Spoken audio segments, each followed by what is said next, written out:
let's talk about. I want to talk about the biggest sellers and how you feel about how they went about this. I would say, in my eyes, the three biggest sellers were number one, the Marlins. I think it's the Marlins are very obviously the biggest sellers. The Rays kind of sold, but also will still probably be good because it's the Rays and that's what they do. The Blue Jays, I think, would be like the top three. The Marlins. Let's talk about exactly what the Marlins did here. So these are the players the Marlins traded away: Tanner Scott, Jazz Chisholm. They waived Josh Bell, Brian Dela Cruz, Trevor Rogers, AJ Puck, Brazavan, Brian Hoeing. I think that's all of them. And in return, they got 16 prospects back, including Connor Norby, like you talked about, Kyle Stowers, Augustine Ramirez. They got 3 of the Padres' top 5, and 9 of these 16 prospects are instantly in their top 30. This is the first season with Peter Bendix running the team. I follow a lot of Marlins fans being, on social media. A lot of them are upset, which rightfully so, I think, because I don't know. I'm with you. But so emotionally, I understand because as a Marlins fan, it seems I'm going to say why I understand they're upset, but I'm going to say why I think it's different this time around. As a Marlins fan, it feels like they continue to get these players. Christian Yelich, Giancarlo Stanton, all these guys, all of these guys, Jazz Chisholm, and then it seems like they have a good season. They make the playoffs, and then they sell. It's like they never seem to have a direction. And it's like if you're going to trade away these guys that we grow emotional attachments to and love, but then nothing ever comes from it, it's like it's not worth it as a fan. But I think this time around is different. Peter Bendix comes from the Rays, and we'll talk about the Rays. The Rays are like the poster child for development and just running an organization. And I think this time around, the difference is they went and got established prospects. The Marlins are not great developing their own prospects. And I've always said, if you can't develop your own, go and trade from ones that are already – you got prospects that are groomed by the Orioles. So, we already talked about how good the Orioles farm system was. Augustine Ramirez, groomed by the Yankees. Padres, they gave up 3 of their top 5, but like I talked about, they were 3 of their top 5 from the beginning of the year. They were kind of down this year. But you're getting already established prospects. And it feels like they finally have decided on a direction. And I think that's where Marlins fans can, they'll come back down to earth once it settles in that Jazz is gone. That's the one that hurts. So, but once you take a step back and look at it, you might suck for a little while. It is what it is. But at least you have a direction now. And I think that's where it's different than the past. So how do you feel about what the Marlins did? Oh, I 100% condone it. I mean, at this point in the season, you're reflecting and you are like, oh, we are remarkably bad. And we're only a year removed from a playoff team that Kim Ang built. We let her walk off in the offseason. Now she's working for the Cooperstown Hall of Fame.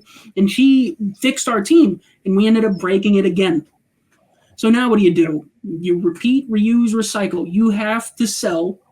And you have to rebuild your farm because your farm at this point is hot garbage. I mean, you have some guys in the bigs who are kind of shaping it out, but outside of pitching, they have some good young pitchers. Yori Perez, Max Meyer. Like you got some guys pitching. Sandy's not young per se, but he's when healthy. Yeah. When he's healthy, he can be one of the best in the league. We've already seen it. So they're good at pitching, but yeah, you're right. The rest of their farm was abysmal. And I'm kind of in love with the return that they got. I mean, we're talking about these 2 Orioles guys who we've already talked about, who I think are going to be incredible big league ball players. And they also got a pitcher I really like. You were talking about the top 3 of the top 5 from the Padres. I think Robbie Snelling is a really good pitcher, and his stuff plays. So I think that's at least 3 guys who can really change the way this team is looked at in the near future. So, I'm pretty happy with what they did. If I was a Marlins fan, with all the heartbreak that we've been going through, losing in the playoffs last year, and then not even coming close this year, I would be on board with this kind of stuff. It shows me that you're trying. It's better than doing nothing, like the White Sox. I don't know if, when I was looking this up, they got the 16 prospects back. I don't know if that includes what they got for Arias. I think all of that was just like this last couple weeks or this last week of return. But they also traded Arias away. I know Norby's already played in the majors. Has Kyle Stowers also? He has. Yes. Okay, so you're getting a couple guys that may be ready to might get some playing time this year for them. Yeah, and they might make the club outright after this all settles, all the dust settles with everything, with the lack of players. Yeah, I think baseball, like the draft and prospects, is such a crapshoot, right? Like the name of the game when you're trying to rebuild is just getting bodies, almost like getting as many top prospects as you possibly can. And if you get 16 of them, if 5 or 6 can be, if you get 3 really good ones out of it, and you get 5 and 3 more that are just good baseball players, it can change your whole future. So you get 16 prospects back. You got to, it's hard to argue with. How many players did they trade away that, really, I don't know how to word this. Like Tanner Scott, obviously really good. Trevor Rogers, good. But, are they players that need to be held on to? You know what I mean? For what the Marlins need to do. Jazz just wasn't going to live up to his potential here. I think it's the best way to put. I say here in Miami. I think Jazz was one that you needed to move. It hurts because of who he is, but it was very clear. I think he wasn't ever going to reach his potential here, and I think it's just the right. This all feels like the right move for the Marlins.